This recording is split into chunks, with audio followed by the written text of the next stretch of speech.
يا عم الحاج ويا ست الكل، اسمعوا الحكاية عن ناس طيبة بزيادة ماشية بالهدايا، قلبهم أبيض ما يعرفوش كلمة لا، يقولوا حاضر ونعم حتى لو فيها بلاء، يخافوا يكسروا بخاطر حد. يا ناس يا طيبين يبلعوا المرارة ويقولوا ربنا يعين. لو حد طلب منهم نجمة من السماء يحاولوا يجيبوها، ولو فيها العمى يستحملوا التقصير والإهانة كمان عشان ما يزعلوش مخلوق، ده طبعهم الجنان. يجي واحد يستغل طيبتهم دي أوام، يطلب ويتمنى وهم يقولوا تمام، يشيلوا فوق طاقتهم ويتعبوا زيادة بس عشان ما يقولوش لا.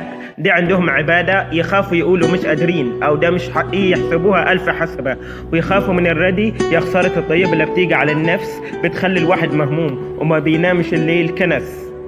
ليه الخوف ده كله من كلمة بسيطة؟ لا دي مش حرام ولا هي جريمة شنيعة، لا ممكن تحميك من وجع كبير وتحافظ على حقك وتخليك أمير.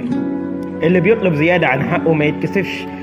ليه انت اللي تتكسف تقول لا وما ترتعبش؟ لا في وقتها قوة وشجاعة، وكمان بتبين انك فاهم ومش اي كلام ينقلك تمام. ما تخافش تخسر اللي يستغلك او يطمع، اللي بيحبك بجد هيحترم لما تقول لا. علم نفسك تقولها بالراحة وبهدوء من غير خناق وزعيق وبأسلوب مش مملوء. قول لا لما تحس ان ده الصح، لما حقك يضيع او لما الحمل يصبح جمح. لا دي بتحافظ على وقتك ومجهودك، ما تخليش حد يستنزفك ويخليك في وجودك. لا دي بتقول انا ليا حدود وليا قيمة، مش اي حد يجي يركب عليا قيمة. يا ناس الخير، الطيبة مش ضعف وهوان، الطيبة قوة لما تكون في مكانها وزمان.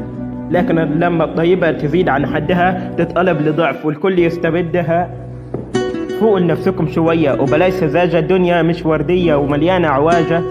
اتعلموا تقولوا لا بحكمة وعقل عشان تعيشوا مرتاحين ومحدش يستغل. لا دي كلمة بسيطة بس معناها كبير، بتحافظ على كرامتكم وتخليكم بخير. وفي الآخر نصيحة من قلبي صافية، لا في مكانها جنة مش نار ولا قافية.